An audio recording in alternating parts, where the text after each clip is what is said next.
Hi everybody. So my topic for my research essay was marijuana legalization.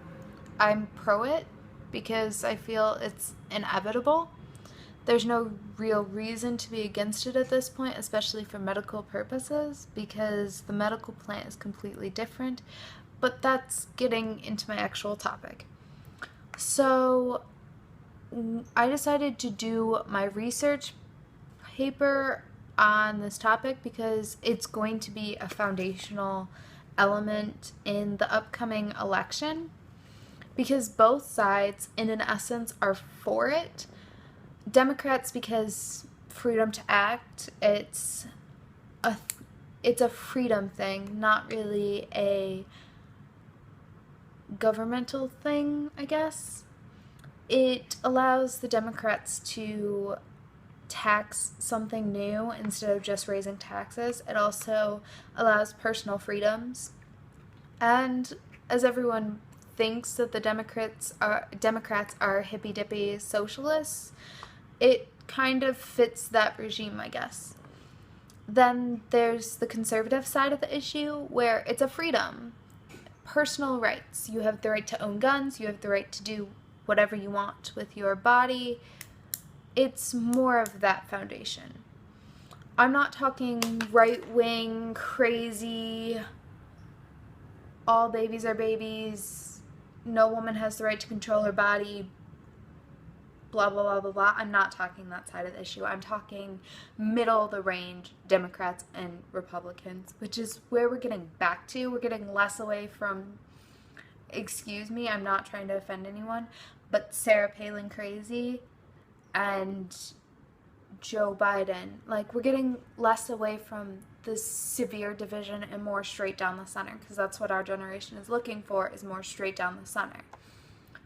My experience gathering sources was pretty easy because there's a lot on the topic. It was just more searching through those sources to find ones that were not so socially biased that I couldn't use them. So I got most of my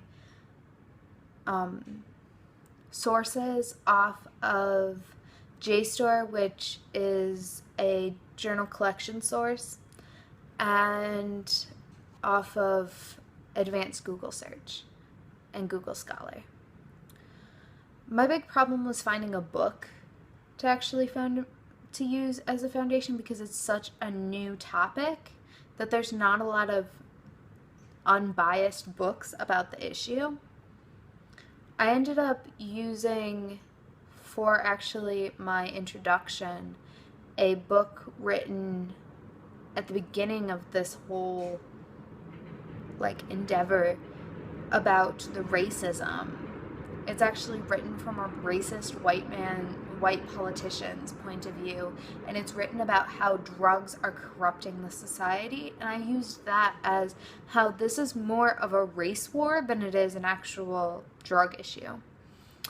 My method of organizing my research notes was actually more compiling based off of, is this biased, is this unbiased, because there's no real unbiased sources, but basically where these fit on the bias scale. Was it a news source that's probably more biased? Was it a research essay that's probably less biased? Stuff like that. Because then I could space them throughout my essay so that each bias source had an unbiased source to either back it up or contradict it. Because that's how good essays should be formatted.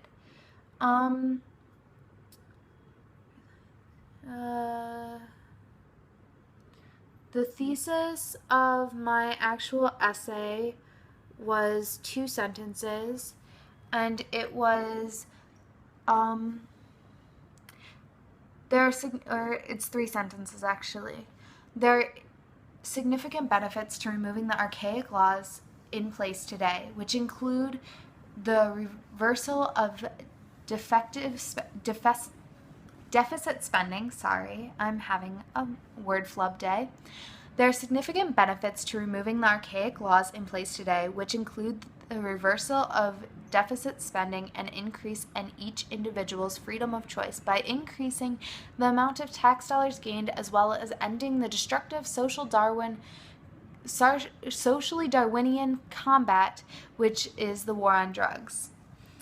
In addition, the government-based control measures which infringe on the rights of states and individuals, weakening the confidence of Americans in the national government.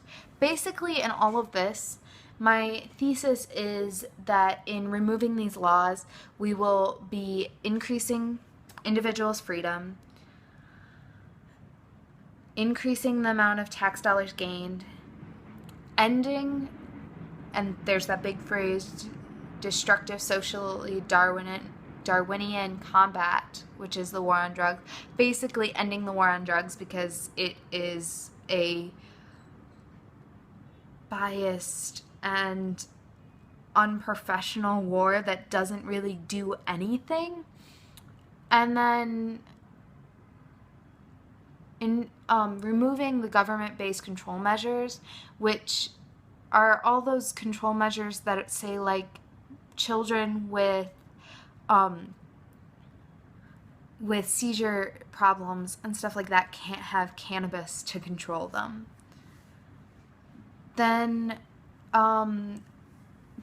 finally, the last thing is describing an opposing viewpoint and how I refuted it.